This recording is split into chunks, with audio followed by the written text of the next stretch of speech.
tentang li'an, syarat sah li'an ketika sumpah berbicara. Dan sebelum kita memulai kajian pada malam hari ini, izinkan kami memberikan beberapa arahan kepada jamaah sekalian. Bagi yang baru hadir, silakan untuk bisa sedikit merapat ke depan ya, sehingga nanti saudara-saudara kita yang hadir tidak bingung mendapatkan tempat di Masjid Abdillah ini.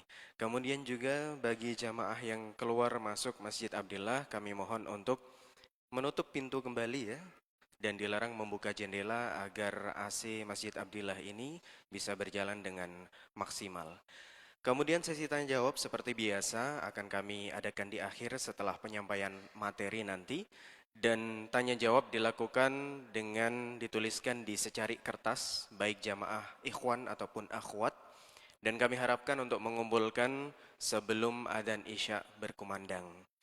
Kemudian bagi jamaah yang membawa buah hati tercinta malam hari ini ke Masjid Abdillah untuk bisa menjaga buah hati masing-masing sehingga sang buah hati tidak mengganggu kenyamanan dan kekhusyuan jamaah dalam mengikuti kajian pada malam hari ini.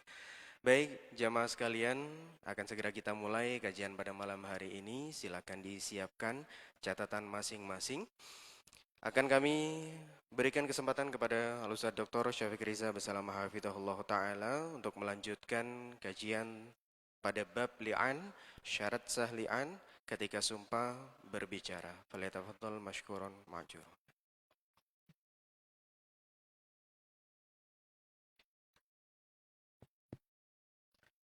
Assalamualaikum warahmatullahi wabarakatuh. Alhamdulillah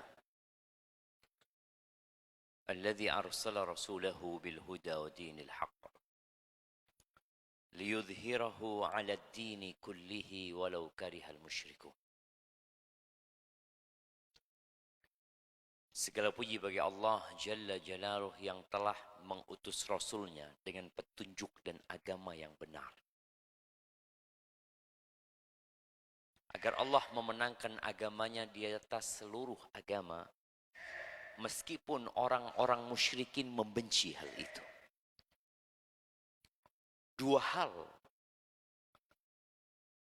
yang merupakan faktor utama kejayaan umat Islam, yang apabila mereka mengabaikan dua faktor utama ini, maka mereka akan hidup dalam kehinaan. Walaupun sejatinya mereka adalah umat Islam yang berada di atas agama yang benar. Apa dua faktor itu? Petunjuk yang Allah turunkan, Al-Quran Al-Karim, dan agama Islam. Orang-orang kafir itu tahu, dan mereka juga telah mengkaji serta melakukan penelitian di mana sih letak kekuatan umat Islam. Ada yang berusaha menafikan bahwa tidak ada pergulatan dan perseteruan antara peradaban-peradaban ini. Tapi realita tidak bisa didustakan bahwa perseteruan itu ada. Maka hendaklah kita sebagai umat Islam berusaha untuk mempelajari agamanya dan mengamalkan. Al-Imam Ibnul Qayyim rahimahullahu ta'ala menyebutkan bahwa kesempurnaan seorang hamba itu, yang pertama adalah bi'ilmin yubassiruhu wa yahdi. Dengan ilmu yang dengannya dia jadi tahu.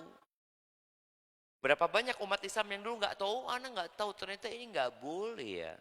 Ternyata ini haram, ternyata ini dilarang. Oh ternyata ini diperintahkan, ternyata ini wajib gitu. Dengan ilmu yang menerangi jalannya. Seperti antum ketika datang ke masjid ini, tanpa antum tahu tempat ini, antum akan tersesat. Walaupun antum punya semangat, tetap ilmu dibutuhkan. Jadi yang pertama ilmu, yang kedua bihimmatin aliyatin tarfa'uhu wa turaqih. Dengan semangat yang tinggi. Semangat inilah yang meninggikannya dan mendorongnya untuk mengamalkan. Jadi yang pertama apa? Ilmu, yang kedua semangat.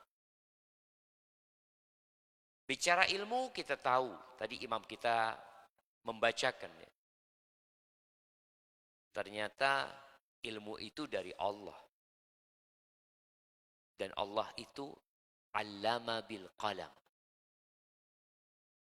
Jadi iqra, kita diperintahkan untuk membaca. Dan Allah mengajarkan dengan pena. Dan kita lihat alhamdulillah kitab-kitab ditulis. Antum pun punya tulisan dan punya pena. Sumber-sumbernya jelas. Jangan sampai salah menuntut ilmu. Himmah. Bagaimana mendapatkan himmah sekarang? Mendapatkan semangat. Nih yang mahasiswa. Yang terkadang ada fase di mana dia malas. Capek. Lelah. Maka di antara cara mendapatkan ilmu dan himmah itu yang paling mudah adalah dengan berdoa. Berdoa. Minta kepada Allah Azza wa Jalla. Ketika antum mulai malas baca Quran, ya Allah, kok malas ya Allah. 1 juz nggak selesai. Murojaah juga nggak nyampe. Padahal waktu ada. Makanya terkadang ada mahasiswa yang telat. Atau duduk di soft terakhir, anak tanya dia. Antum kenapa kok telat? Antum punya istri? Enggak. Punya anak? Enggak. Antum punya kerjaan? Enggak. Loh, terus kenapa telat? Apa alasannya? Kalau sebagian mahasiswa yang punya istri, yang ngurusin anaknya, yang ini itu, mungkin kita, antum enggak ada. Orang tua antum minta tolong sama antum. Enggak ada, orang tuanya dari Kalimantan. Ada di Sumatera. Dia di sini benar-benar tidak mengurusi kecuali dirinya sendiri. Tidak ada urusan dia. Antum nyari fulus. Enggak Ustaz. Tinggal WA, datang fulus Ustaz. Udah apa lagi gitu. Makanya perlu minta sama Allah. Minta. Makanya di antara doa ya. Subhanallah ya. Kalau antum menurunkan doa ini. Yang Nabi ajarkan sallallahu alaihi wasallam kepada Shaddad bin Aus. Beliau mengajarkan ini pada saat umat Islam sedang susah. Tapi akan datang fase di mana banyak kemudahan dan fasilitas. Di mana manusia akan sibuk mengumpulkan harta. Kata Nabi SAW, ya Shaddad. Hai Shaddad. Idza ra'aitan nas yaknizuna adh-dhahaba wal fiddah. Kalau kau melihat orang sibuk menumpuk emas dan perak, menumpuk harta, fakniz anta haula'il kalimat. Engkau timbun kalimat-kalimat ini. Jadikan pegangan. Ada hadiahnya. Nah, siapa yang tahu doanya Shaddad?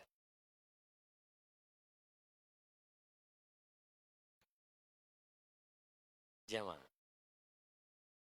Tahulah antum mungkin hafal doanya. Cuma nggak tahu kalau doa ini ternyata doa yang diajarkan Al-Mustafa sallallahu alaihi wasallam kepada Shaddad bin Aus. Nabi sambil ngomong, ya Shaddad. Hai Shaddad. Nah, sebelah kanan. Rabbana atina fid dunya hasanah. Doa kita semua itu. Bukan doa Shaddad. Ya. Nah. Fadl jawab. Iya, ada yang hafal tulisan. Yang keras? Sayyidul istighfar. Lah, bukan Sayyidul istighfar. Kasihkan hadiah sama dia. Nah, yang besar itu kasihkan hadiah. Nah, dia udah punya jodoh, kasih yang lainnya. Nah, tapi nggak apa-apa lah, mungkin dia mau nambah. Nah, antum hadiahkan kepada yang belum punya jodoh. Ya. Allahumma inni as'aluka tsabata fil amri wal azimata 'ala rushdi wa as'aluka mujibati rahmatik wa azaima maghfiratik wa as'aluka syukra ni'matik wa husna ibadatik wa as'aluka qalban saliman wa lisanan sadiqan wa as'aluka min khairi ma ta'lam wa a'udzu bika min syarri ma ta'lam wa astaghfiruka lima ta'lam innaka anta 'allamul ghuyub. Untuk hafalin itu doa. Karena doa itu sudah saatnya untuk dibaca dan dibaca terus. Karena kondisinya seperti yang disebutkan Nabi SAW kepada Syaddad. Antum lihat bagaimana jam 7, setengah 7 jalanan itu penuh dengan manusia. Mencari apa mereka? Dan sore hari Jember sudah mulai macet. Penuh di jalanan manusia. Mau kemana mereka? Mau datang kajian? Enggak. Pada pulang kerja, pada cari fulus ini itu. Udah waktunya baca doa itu. Yang pertama diminta, Allahumma inni as'aluka tsabata fil amr. Ya Allah, aku mohon kepadamu keteguhan dalam urusan ini. Dalam kebenaran ini bagaimana dikasih keteguhan. Wal azimata 'ala rusydi. Dan minta tekad, semangat yang kuat di atas petunjuk. Karena ada orang yang bersemangat di atas kemaksiatan. Antum melihat orang-orang berbuat maksiat juga semangat ya, Mak. Bersungguh-sungguh mereka. Berapa banyak orang yang bangun sebelum subuh hanya untuk kemaksiatan. Hanya untuk kesenangan sementara. Ada. Ada orang yang semangat bangun jam 3 bukan untuk ibadah. Tapi hanya untuk kesenangan dia. Ada orang yang bangun jam 3 buat nonton bola umpamanya. Semangat dia. Tapi bukan untuk sholat malam. Ada yang bangun jam 3 untuk berangkat ke pasar. Semangat dia. Untuk bekerja mencari dunia. Saat adzan subuh pun dia nggak sholat. Dia tetap melanjutkan pekerjaannya. Maka minta tadi, al-azimah. Karena kadang-kala azimah itu redup. Dan mati. Apalagi kalau kumpulnya sama orang-orang yang azimahnya juga redup. Antum kalau kumpul sama orang, sama teman-teman, yang lilinnya itu udah mau mati ya, Ma. Kira-kira bagaimana antum ketika kumpul sama mereka? Mati juga lilin antum. Tapi ketika berkumpul dengan teman-teman yang bawa obor besar, antum bawa lilin sudah meredup, antum akan tepuk punggungnya. Bisa bagi, itu api. Sahih. Kawan itu berdampak kepada semangat. Maka semoga kita dapat teman-teman yang baik dan bersemangat untuk belajar ilmu ya. Wa as'aluka mujibati rahmatik wa azaimam, panjang tapi yang jelas tadi muqaddimahnya Allahumma inni as'aluka tsabata fil amr, antum bisa searching insyaallah dapat dan dihafal. Kemudian pekan depan antum datang ke sini, setorkan kepada teman antum. Mungkin sungguh-sungguh jemaah. Jadi belajar itu bukan hanya untuk wawasan. Oh, itu ternyata doanya. Jazakallah khair Ustaz, faham. Apa gunanya antum faham tapi nggak diamalkan? Ilmu itu baru bermanfaat kalau diamalkan. Kalau antum tahu doanya Syaddad, tahu antum punya ilmu tapi nggak diamalkan, apa manfaatnya buat antum? Sekedar wawasan aja. Ketika orang-orang ngobrol, ini antum tahu doanya Syaddad. Oh, anak pernah dengar itu doa itu. Pernah dengar waktu kajian di Abdillah. Sudah. Sampai situ jam. Nggak ada keinginan untuk menghafal. Kalaupun antum tidak mau menghafal, nggak apa-apa, nggak harus dihafal. Tapi dibaca. Tinggal dibaca. Ketika ada waktu luang antum baca doa itu, baca. Wallahi kita butuh pertolongan Allah Azza wa Jal.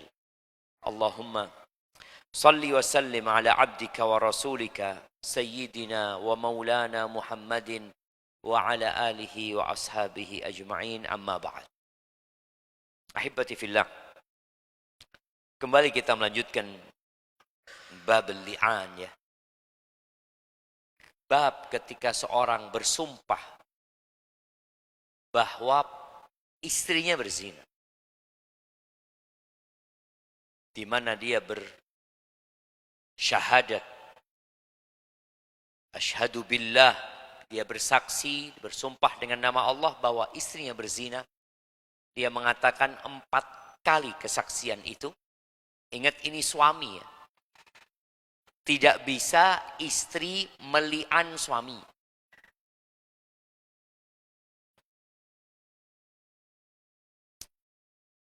Ada perbedaan antara wanita dan laki-laki.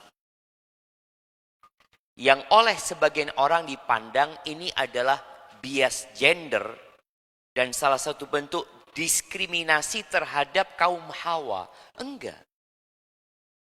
Allah mengatakan walaysa dzakaru kal untha.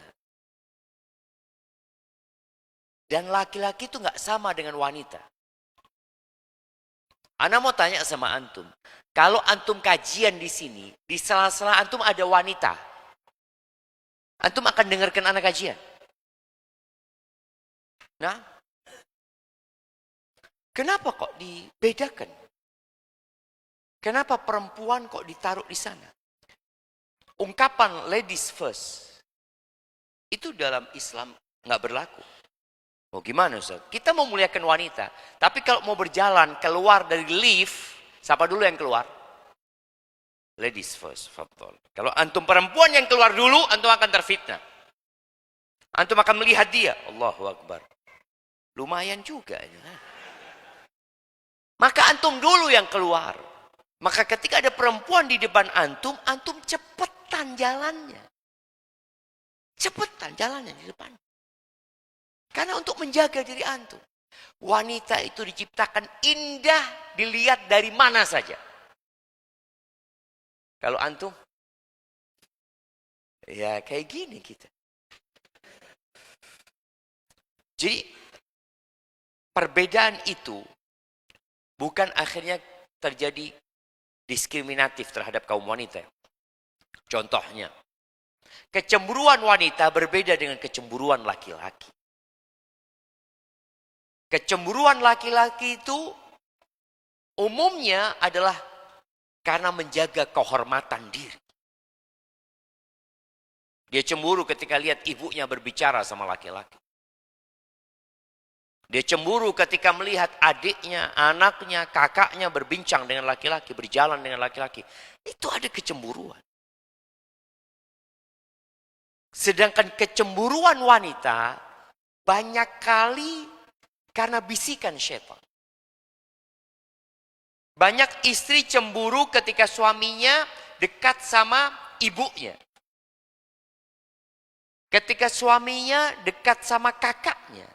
Ketika suaminya dekat sama adiknya, padahal mereka mahramnya sebenarnya. Yang diperintahkan untuk menyambung rahimnya. Begitu pula ibu kadang-kala cemburu sama anaknya yang berbuat baik kepada istrinya. Jadi kecemburuan wanita kadang-kala disebabkan karena hasad, iri. Ini kalau bicara kecemburuan. Masih banyak lainnya. Tapi yang jelas li'an itu nggak bisa perempuan, saya meli'an suami saya berzina. Enggak. Yang bisa melakukan li'an itu laki-laki terhadap istri. Sang wanita ketika dili'an, dia bisa bela diri. Inilah keindahan Islam. Wanita tidak dikasih hak untuk meli'an, tapi dia punya hak untuk membela diri. Enggak. Suamiku bohong gitu loh. Engkau mau bersumpah? Siap aku bersumpah. 4 kali sumpah. Yang kelima, murka Allah. Murka Allah atas diriku kalau aku berdosa. Kalau dia jujur. Dalam Islam, wanita tidak punya hak menceraikan suaminya. Kita tahu jemaah. Mungkin beberapa orang beranggapan ini kezaliman. Wallahi bukan kezaliman. Tapi itu rahmat buat manusia. Kalau hak cerai, artinya kalau perempuan itu bisa menceraikan sebagaimana istri menceraikan. Mungkinkah ada di sini yang masih punya istri? Dia sakit hati sedikit. Karena dia nggak punya hak menceraikan, dia akan berbicara, sudah pulangkan aku ke rumah orang tuaku. Aku mau pisah. Dia bisa mengatakan, aku ingin cerai, aku mau pisah. Tapi kalau dia bisa menceraikan suaminya, apakah dia akan mengatakan, aku mau pisah? Enggak. Aku pisah engkau. Aku ceraikan. Bang, aku sudah ceraikan engkau. 1000 kali. Sana sudah keluar. Bukan 3 kali, 1000 kali ceraikan. Subhanallah, Al-Malik. Allahu Akbar ya. Ketika Allah menjelaskan tentang Al-Quran ya, di akhir surat Al-Hasyr ya, kita ini kadang-kadang nggak kenal sama Allah. Yang menyebabkan sebagian orang akhirnya beranggapan aturan Allah kok kayaknya kurang tepat ya, kurang pas ya. Kenapa kalau seperti itu? Allah mengatakan, "Lau anzalna hadzal Qur'an ala jabalin la ra'aitahu khashi'an mutasaddian min khasyatillah." Jika kami turunkan Al-Quran ini kepada gunung, gunung yang kita lihat kokoh, menghujam di bumi, manusia berusaha untuk mendaki, untuk mencapai puncaknya.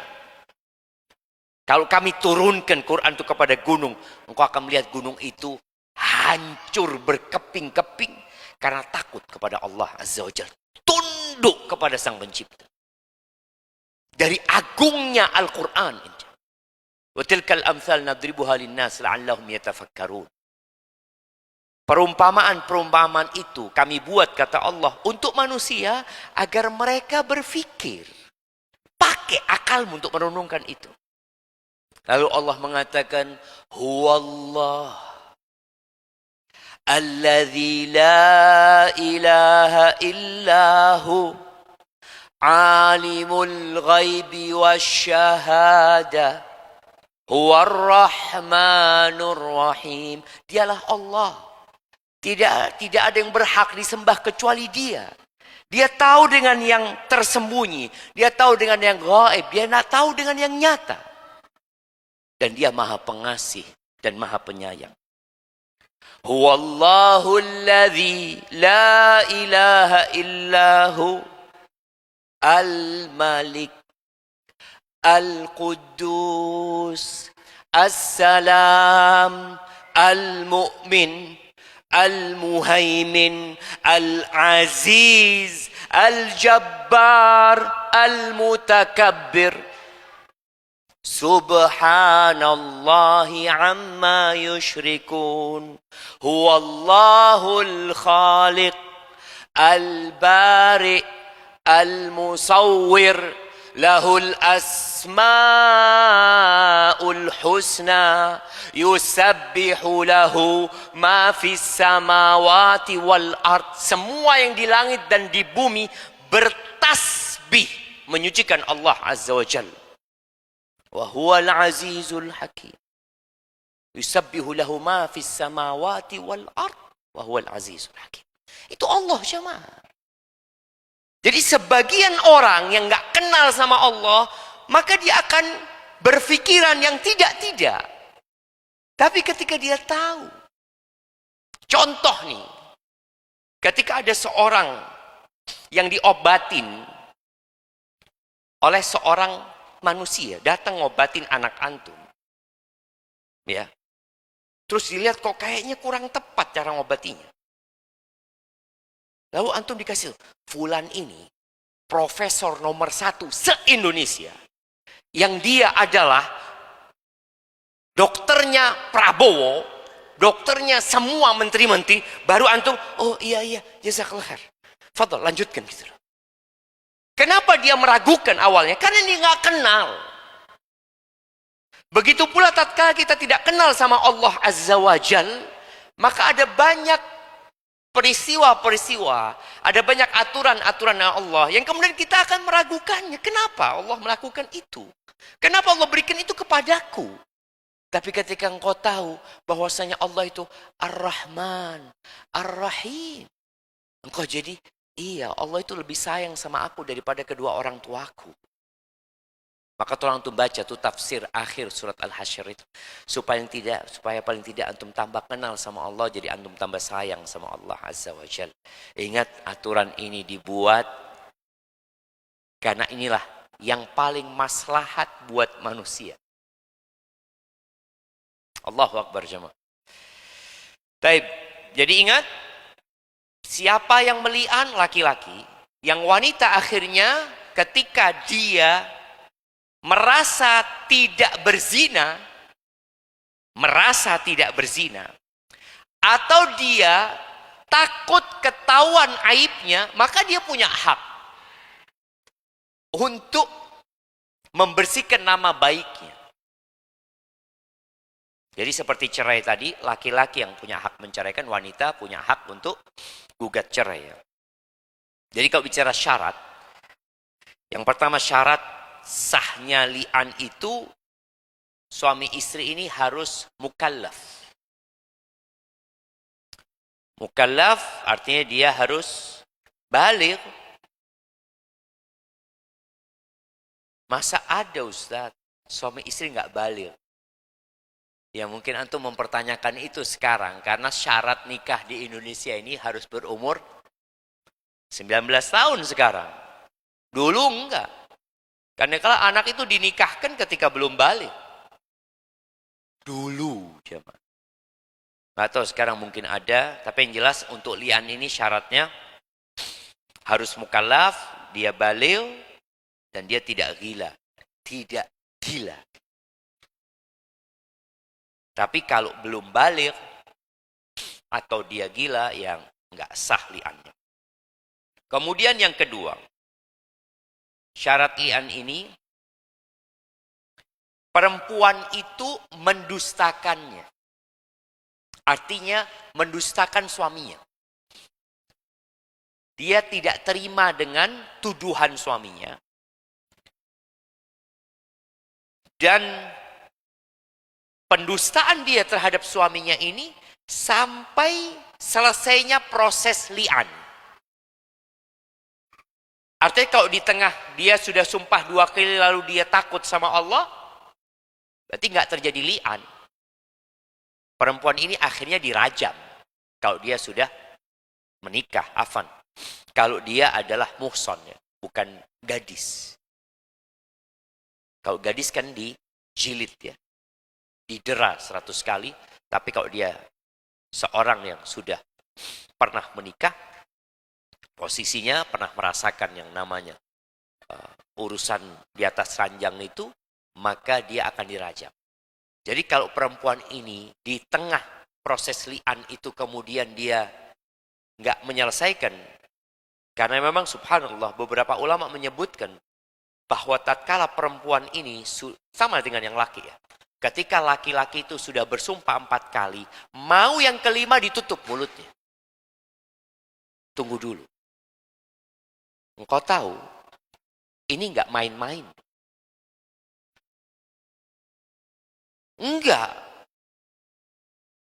Aku benar-benar yakin dia itu berzina. Oh ya sudah, lanjutkan.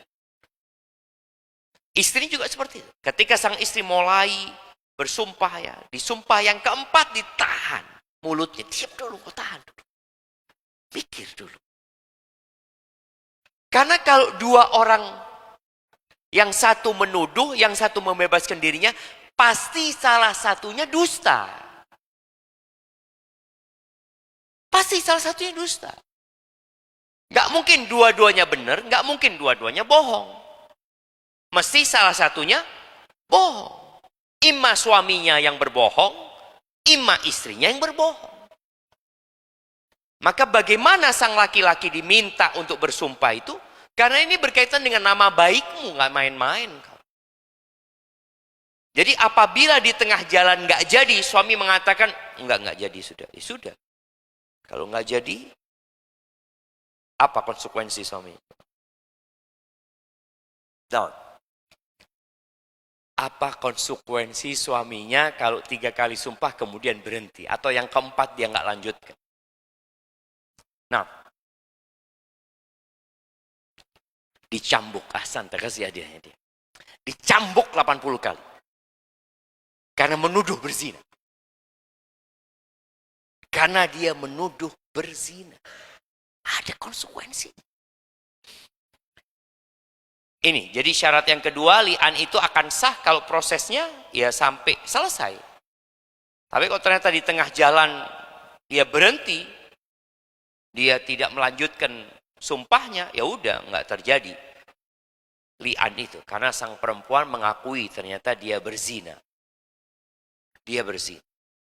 Buktinya apa? Dia nggak mau membebaskan diri. Dia menerima tuduhan suaminya, akhirnya dia mengakui kalau dia memang berzina. Baik, syarat yang ketiga, anak ingin mengingatkan kembali ya, kitab yang kita gunakan untuk kajian ini, nama kitabnya itu Fiqhul Usrah. Kitabnya ini dijual dan PDF-nya pun dijual. Anak itu ingin membagikannya kepada antum, tapi nggak boleh sama pemiliknya. Harus beli. Harganya nggak mahal. Iya, nggak mahal itu buat yang punya uang. Harganya 7 real. 7 kali 4 itu 28.000 jemaah. Ya 2 kalilah antum makan di mana? Lantabure ya. Makan ayam yang 15.000 itu paket 15.000 2 kali. Harganya itu 7 real. Anda beli 7 real juga gitu. Antum bisa download. Dan disebutkan memang jangan sampai disebarkan. Kami jual dengan harga yang murah sekali, terjangkau. Bukan harga yang mahal. Tapi buat mahasiswa, terjangkau atau tidak? 30.000. Terjangkau lah insya Allah. Iya. Syarat yang ketiga, ayatimmal li'anu bihukmi hakim. Proses li'an itu harus dengan keputusan hakim. Penguasa. Ini kesepakatan ya, imam yang 4 itu nggak bisa suami istri di rumah saling melian. Yo, lian yo. Kata dia, loh, bismillah ya sudah. Panggil Pak RT. Nggak bisa. Jadi prosesnya memang harus ada hakim. Makanya lian terjadi di hadapan Rasul Sallallahu Alaihi Wasallam.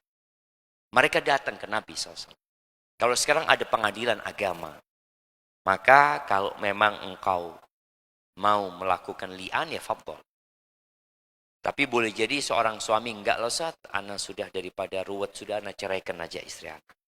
Mungkin ada yang memilih seperti itu. Ya enggak masalah gitu. Berarti tidak ada li'an. Karena ini masalahnya berkaitan dengan anak. Kalau istri antum hamil, antum mengakui enggak anak itu? Enggak, anak enggak ngakui Ustaz. Harus li'an.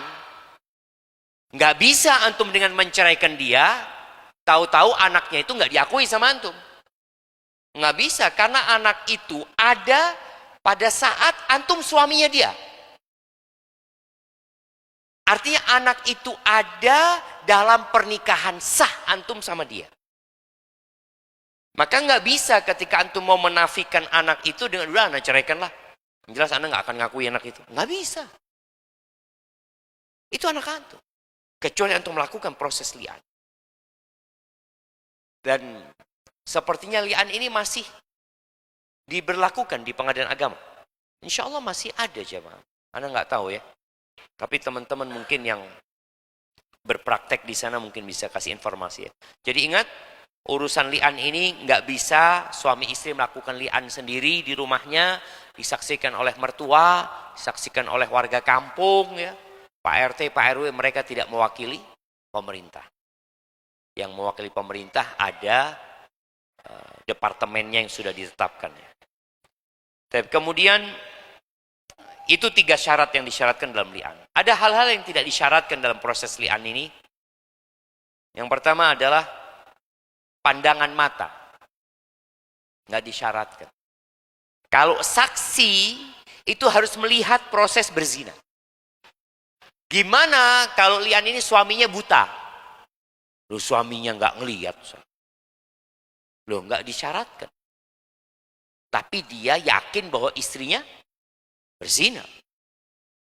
Dia mungkin tidak melihat, tapi dia punya keyakinan. Mungkin dia mendengar, dia tahu atau apa ya. Maka tidak disyaratkan untuk melihat ya. Kemudian tidak disyaratkan bisa bicara. Loh, gimana Ustaz? Kalau orang ini tidak bisa ngomong, gimana dia mau melakukan li'an? Asyhadu billah atau wallah, nggak bisa dia Ustaz. Nggak disyaratkan itu. Karena li'an dari orang bisu bisa dengan isyarat. Atau boleh jadi dengan tulisan ya. Jadi dengan isyarat itu cukup supaya dia nggak dipecut 80 kali. Apalagi kalau posisi istrinya hamil, dia enggak. Itu bukan anakku. Bukan, dia menafikan. Dengan isyarat dan itu cukup ya. Kemudian tidak disyaratkan hakim itu harus memisahkan di antara keduanya. Ayo pisah. Enggak. Jadi tidak menunggu keputusan hakim dia harus berpisah. Kenapa? Karena memang li'an itu konsekuensinya dua orang ini harus berpisah selama-lamanya. Jadi li'an itu konsekuensinya haram tuh perempuan selama-lamanya. Nggak bisa balik lagi enggak. Kadang-kala engkau setelah meli'an dia, dilihat istrimu tobat ya, engkau masih ingat dengan cinta masa lalu ya. Ini itu ya Allah, kesian dia ya. Aku mau kawini dia lagi, nggak bisa. Ana nggak pernah menceraikan dia Ustaz. Iya, tapi antum meli'an dia. Kalau diceraikan 3, masih ada kesempatan bisa balik sama antum. Dia nikah sama orang lain, kemudian bisa balik. Kalau sudah li'an, mau istrimu sudah nikah 3 kali sama orang, nggak bisa engkau balik. Dan ini tidak butuh keputusan dari hakim. Enggak. Karena itu sebuah ketentuan yang berlaku secara otomatis. Hukum-hukum yang berkaitan dengan li'an ini, salah satunya suami menafikan kehamilan. Kehamilan atau janin yang ada di perut istrinya.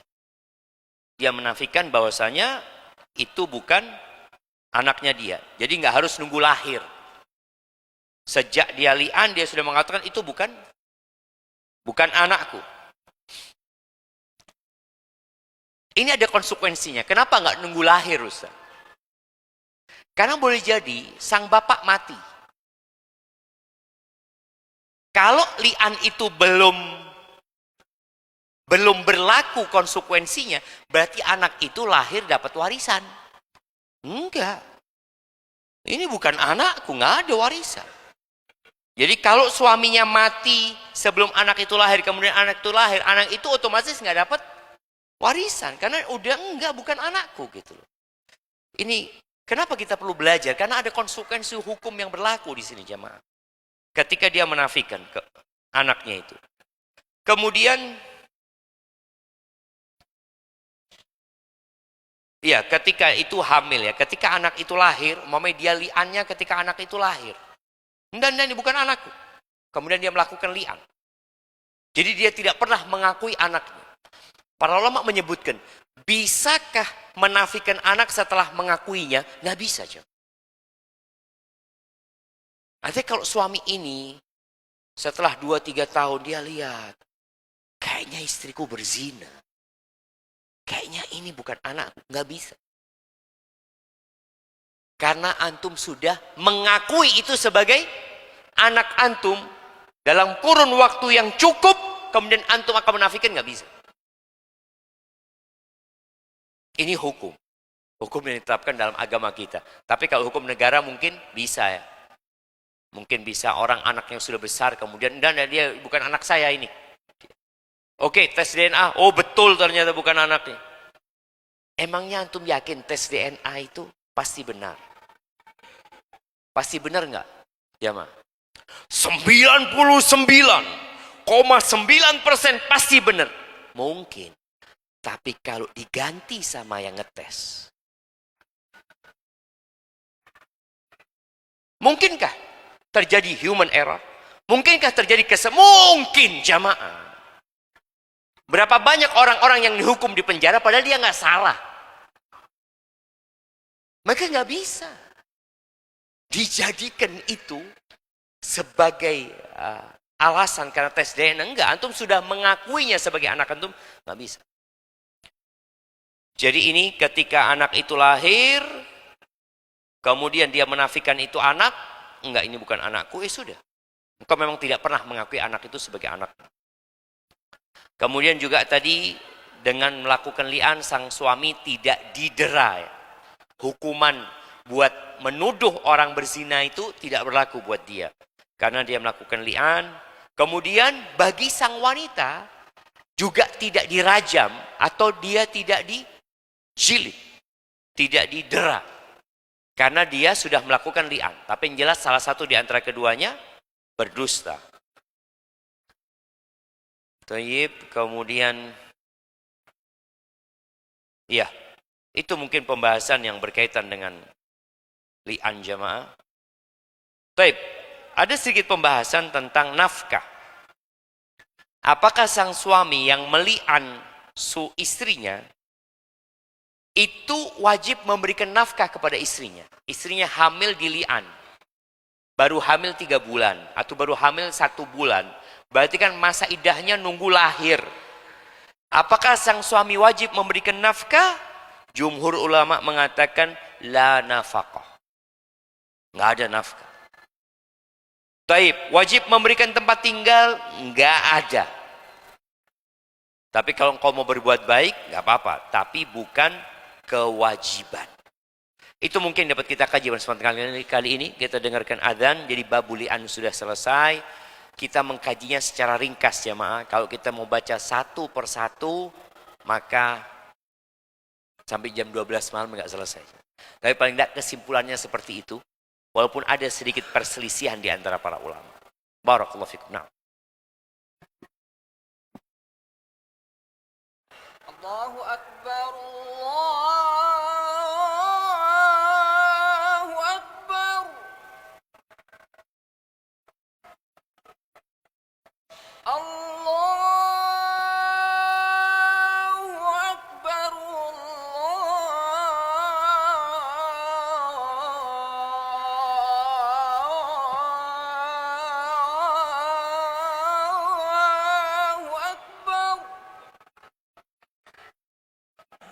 أشهد أن لا إله إلا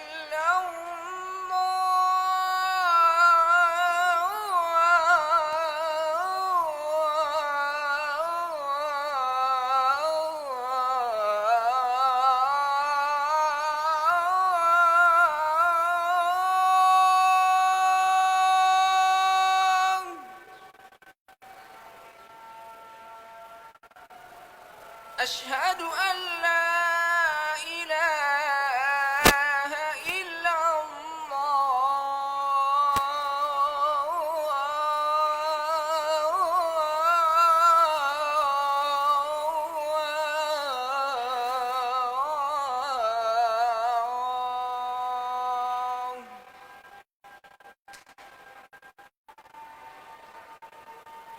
أشهد أن محمد رسول الله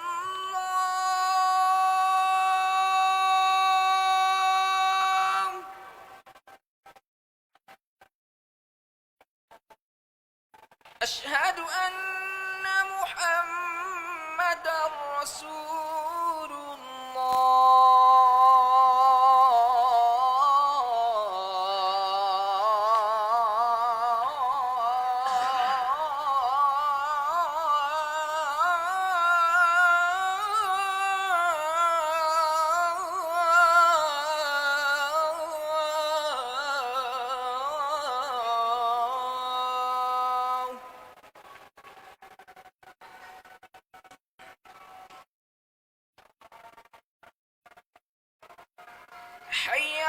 الصلاة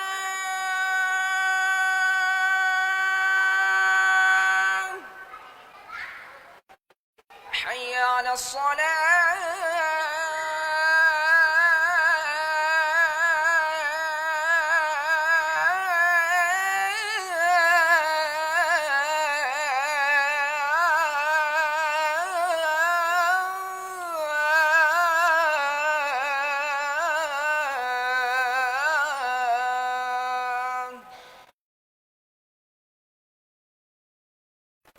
حي على الفلاح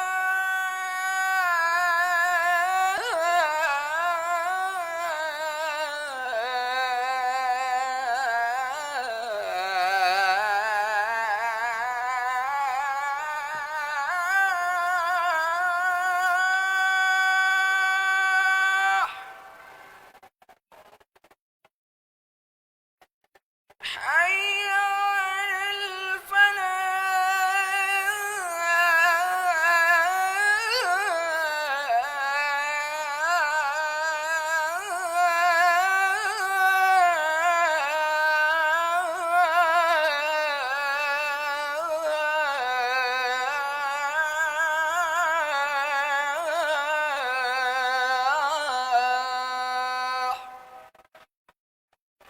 الله أكبر الله أكبر لا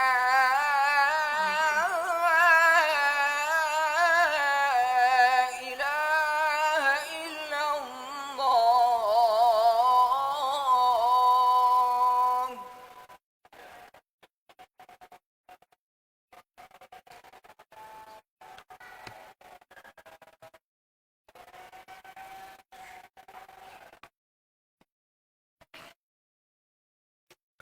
اللهم صل وسلم على هذه الدعوة التامة والصلاة.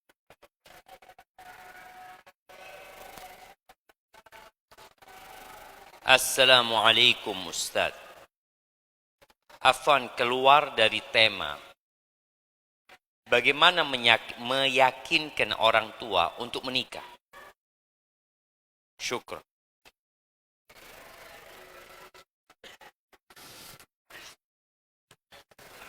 Ana pernah melihat beberapa konten ya, yang dibikin di Arab itu, di mana anak laki-laki ini membawa layar TV. Ya. Di situ ada ceramahnya Syekh Muhammad bin Saleh Al-Utsaimin, bahwa orang tua yang punya kemampuan untuk menikahkan anaknya, dan anaknya sudah di waktu, di batas umur yang sudah seharusnya menikah, maka orang tua wajib menikahkan anaknya. Dibawa. Nah itu caranya mungkin untuk menikahkan. Supaya meyakinkan orang tua untuk bawa layar. Ayolah ya, ini dengerin kajiannya ini. Ahibati fillah. Banyak orang tua itu ragu dengan kemampuan anaknya untuk mengarungi kehidupan berumah tangga. Karena tidak mudah. Maka antum harus buktikan dengan cara, ya antum tidak bergantung sama orang tua. Antum berusaha untuk punya usaha sendiri.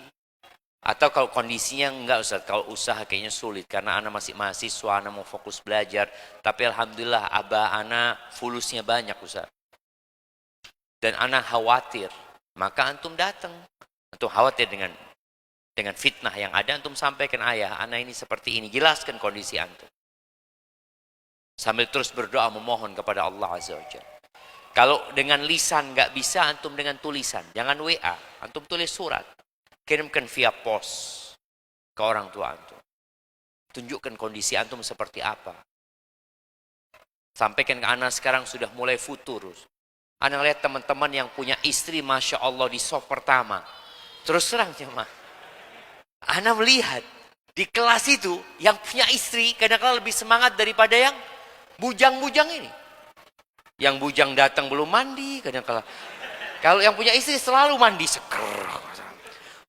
Nah, jadi itu yang ana lihat. Jadi antum perlu tadi dengan berdoa, kemudian menyampaikan kenapa antum harus menikah, dan sampaikan bahwasanya pernikahan itu tidak menghalangi antum untuk belajar dan menjadi lebih baik lagi. Dan benar jamaah.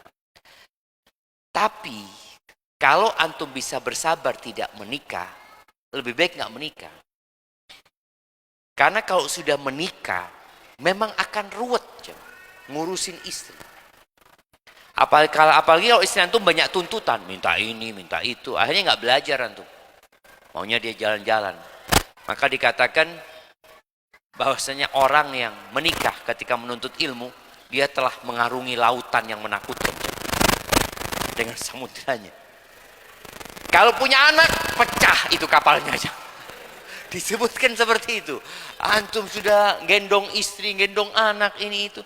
Dan ana rasakan ya, ini pengalaman ana. Ketika ana S3 di tahun terakhir, ana udah nggak mampu. Terus terang, ana nggak mampu. Ana sampaikan kepada ibunya Jabir ya, ana mau syuf, ana punya tugas yang harus ana selesaikan. Sedangkan anak pada waktu itu 4. Tiap hari ngantarkan sekolah. Sekolahnya berbeda. Emaknya juga sekolah. Jadi tiap hari keliling, jemput ini, ngantar ini, sore ini. Ya Allah, kita ini mau menyelesaikan disertasi itu. Oh, anak ini nangis, ada yang kadang kala sakit, ada ini. Ya Allah, anak ngomong. Anti sama anak-anak semuanya pulang ke Indonesia. Anak pulang ke Indonesia. Akhirnya anak di rumah sendirian, hampir gila. Nah, anak rasakan. Apa istilahnya? Halusinasi ya. Jadi anak di rumah itu lagi ngetik ya.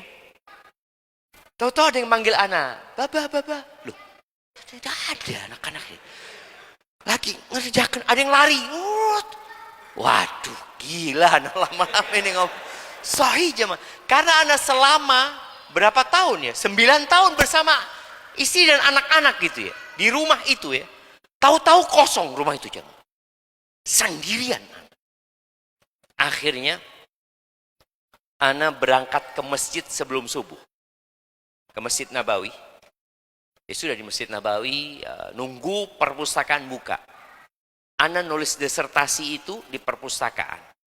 Dari sejak jam 8 pagi sampai jam 9 malam. Nggak keluar dari perpustakaan. Keluar mungkin cari makan dikit, makan roti apa sudah. Pulang jam 9 malam, itu makannya ana beli sesuatu, roti sama tidur jam. Tapi kalau ngerjakan di rumah, bahaya. Tadi banyak suara-suara di rumah itu. Sebenarnya suara itu di pikiran ana ya. Antum jangan berpikir suara itu ada di luar, nggak ada. Kalau ada tamu itu mana nggak ada apa-apa, nggak ada. Karena suara itu adanya di pikiran kita sebenarnya. Dan ketika nggak ada keluarga, ya anak tahu ya, istri anak akan capek ngurusin 4 anak itu. Ya alhamdulillah, mudah-mudahan jadi pahala buat dia. Tapi antum bisa fokus. Benar-benar nggak ada sudah kerjaan lain. Nggak ada yang diurusin. Tapi kalau antum punya istri, sudah. Antum akan banyak direpotkan sama dia. Namun kalau kondisinya memang terpaksa harus menikah, ya menikah bismillah. Dan doakan yang punya istri ini, semoga istrinya mendukung dia untuk belajar. Barakallahu fikum. Assalamualaikum warahmatullahi wabarakatuh. Ustaz, bagaimana apabila terjadi perbedaan pendapat dan keinginan antara orang tua dan anak, baik dalam hal apa saja, mulai dari memilih kampus hingga pasangan. Terkadang anak dan orang tua berselisih karena perbedaan pandangan tersebut. Bagaimana tanggapan antum Ustaz, dan apakah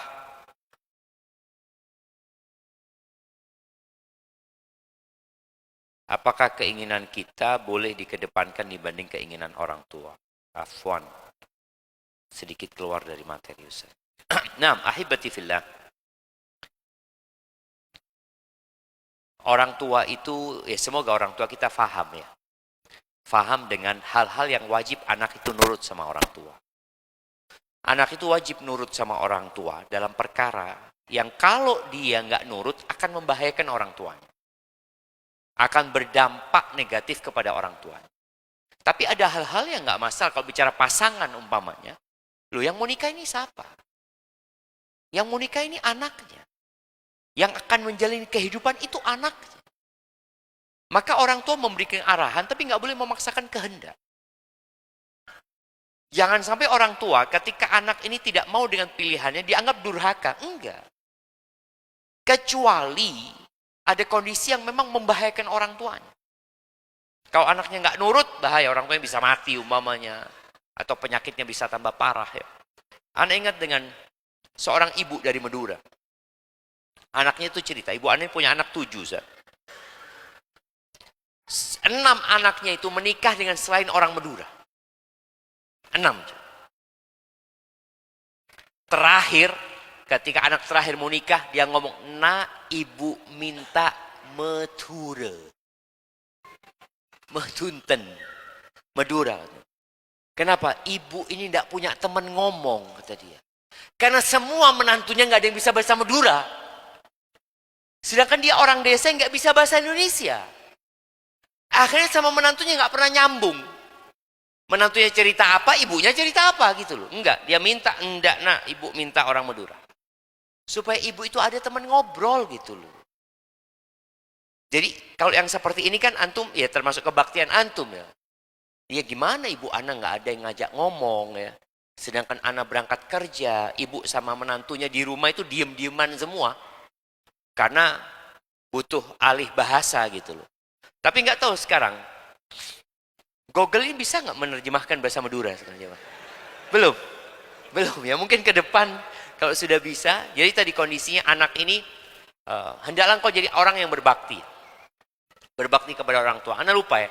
Tadi dengan pertanyaan pertama, banyak orang tua khawatir anaknya dengan menikah tidak lagi berbakti sama orang tuanya.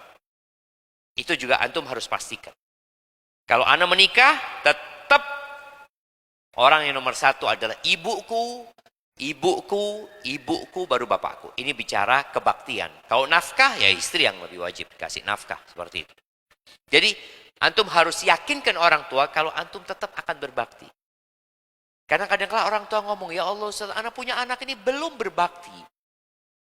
Dia masih ngerepotin kita terus. Kita yang memberikan nafkah kepada dia. Sampai dia sekolah, lanjut kuliah. Tahu-tahu dia nikah, lupa sama kita, Ustaz. Nah, itu boleh jadi kekhawatiran orang tua. Maka tadi, hendaklah antum bisa meyakinkan orang tua kalau antum akan tetap berbakti sama orang tua. Terus berkaitan dengan perbedaan pendapat, ya antum berdoa, minta sama Allah Azza wa Jal. Lalu jelaskan kepada orang tua kenapa antum memilih ini dan itu. Lalu pada akhirnya antum istikharah dan minta orang tua juga istikharah. Wah, berat pertanyaan ini jamaah. Ana izin minum dulu jamaah. Bismillah.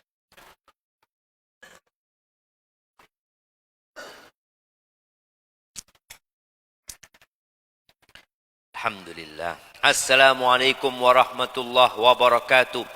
Izin bertanya Ustaz, apakah menjadi istri kedua termasuk mendolimi istri pertama? Karena istri pertama sudah tahu tapi tidak mau memberikan izin kepada suami untuk berpoligami. Sedangkan suami masih tetap memenuhi tanggung jawabnya kepada istri pertama. Jazakallahu khairan barakallahu fiik. Gimana menurut antum jemaah? Iya. Sebenarnya masalahnya itu karena poligami ini dianggap sebuah kezaliman. Poligami diframing sebagai bentuk ketidaksetiaan. Poligami dalam pandangan sebagian orang adalah perselingkuhan. Akhirnya muncullah pertanyaan ini. Memang hukum masyarakat itu kadang-kala lebih keji. Umpamanya ada fulana istri kedua. Itu dipandang oleh orang kampung situ. Na'udzubillah. Orang tuanya dipandang, ya apa sih kok ngerusak rumah tangganya orang. Dianggap menjadi istri kedua itu merusak rumah tangganya orang.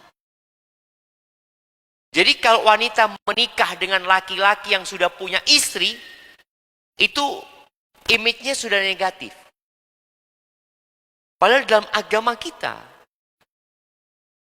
laki-laki itu punya hak nikah lebih dari satu. 4 dia paling tidak. Bukan paling tidak, maksimal ya. Bukan paling tidak. Salah nih kalau ngomong paling tidak aja. Maksimal gitu lah. Tapi karena ilmu kurang di masyarakat, kemudian serangan dari media yang begitu masifnya, yang beranggapan bahwa menjadi istri kedua adalah sebuah tadi perusakan untuk rumah tangga orang, maka akhirnya muncullah pertanyaan ini.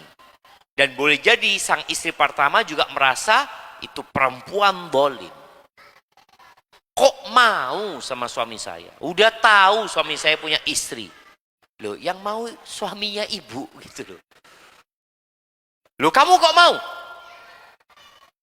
Apa salah saya kalau mau? Seharusnya nolak kamu.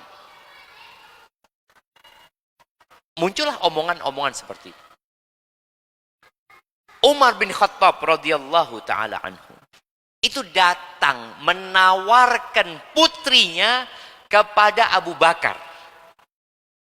Antum bisa bayangin ya. Umurnya Abu Bakar sama Umar ini beda 10 tahun. Sekitar 10 tahun. Lalu Umar yang lebih muda menawarkan putrinya kepada Abu Bakar yang lebih tua dari Umar.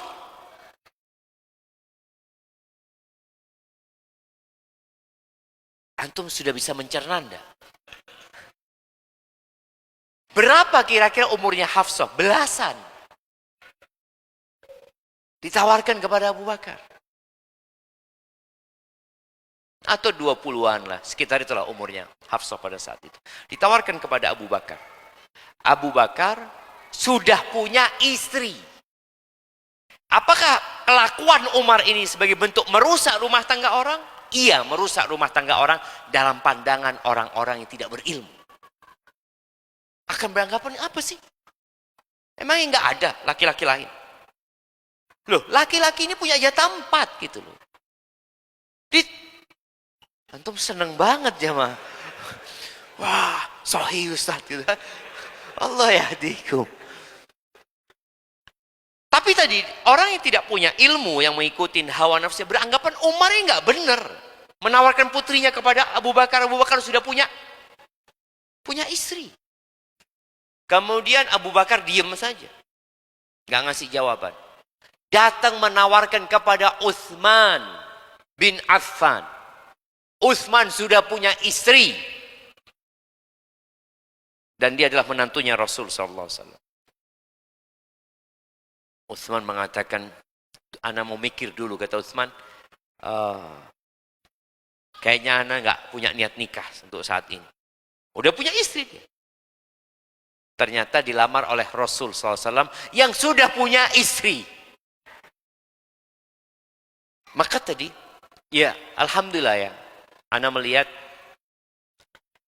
mungkin masa yang akan datang ini, ana lihat perubahan. Masyarakat mulai menerima, walaupun di sisi lain banyak yang menolak ya, ada banyak kerusakan di sisi lain. Masa kakek kita, kakeknya Ana ya, Ana sekarang umur hampir 50, ya mungkin kira-kira 75 tahun yang lalu, atau 80 tahun yang lalu. 80 tahun yang lalu. Itu poligami masih lumrah. Bahkan kalau antum tahu, salah satu pahlawan nasional yang namanya Ibu kita Kartini, itu istri keberapa? Istri keberapa Ibu kita Kartini? Coba searching antum, yang punya HP coba. Coba lihat, Ibu kita Kartini itu, antum lihat yang punya HP jamaah, istri keberapa? Yang sudah dapat kasih tahu anak. Istri keempat. Pahlawan nasional itu istri keempat. Terus kok ribut-ribut sekarang? Apakah nggak boleh seorang rakyat Indonesia, saya mau jadi istri keempat seperti Ibu kita Kartini? Waduh. Loh benar loh jemaah. Ibu kita Kartini itu istri keempat. Nggak masalah. Di masa itu, anak sebutkan masa itu, wajar gitu loh. Kalau sekarang mau menganggap istri keempat itu melakukan kezaliman, ya nggak pantas jadi pahlawan nasional. Dia mendolimin istri pertama, mendolimin istri kedua, mendolimin istri ketiga. Enggak, karena pada masa itu wajar. Dan sampai saat ini pun itu satu hal yang wajar dalam agama kita. Taib. Mau lagi antum tahu? Coba cari lagi antum. Berapa istrinya presiden pertama Indonesia? 9. Tapi diceraikan, ganti lagi gitu kan, seperti itu kan. Iya. Presiden. Masa kita nggak boleh nyontoh presiden? Waduh. Nah ya, tapi tetap 4 tadi ya. Mau 9 kan cerai, nggak ada masalah. Kalau memang nggak ada kecocokan. Tapi tadi jamaah. 80 tahun yang lalu, kita bicara 80 tahun kemerdekaan kita sudah 80 tahun ya. 80 tahun yang lalu, bahkan sebelum kemerdekaan, itu biasa. Bahkan anak ketemu dengan orang sepuh di Surabaya. Masih hidup ya. Anak tanya, Ami, gimana sih dulu kok poligami itu biasa-biasa aja gitu. Dia ngomong, Syafiq tadi, dulu kalau mertua ini tahu menantunya menikah lagi, mertua itu langsung datang kepada anak perempuannya. Mengatakan, nak, nggak usah dengarkan omongannya orang, engkau tetap layani suamimu. Dan tidak perlu tanya apa-apa kepada suamimu. Selesai. Itu mertua dulu, Ustaz. Kalau mertua sekarang, Ustaz, nak, engkau masih ayu, nak. Gugat cerai. Artinya kan tadi ada perbedaan. La haula wala quwata illa billah. Maka kemudian muncul pertanyaan ini, apakah zalim jadi istri kedua? Lo tadi Bu Kita Kartini istri keberapa? Keempat. Zalim enggak? Enggak kan? Tapi yang benar.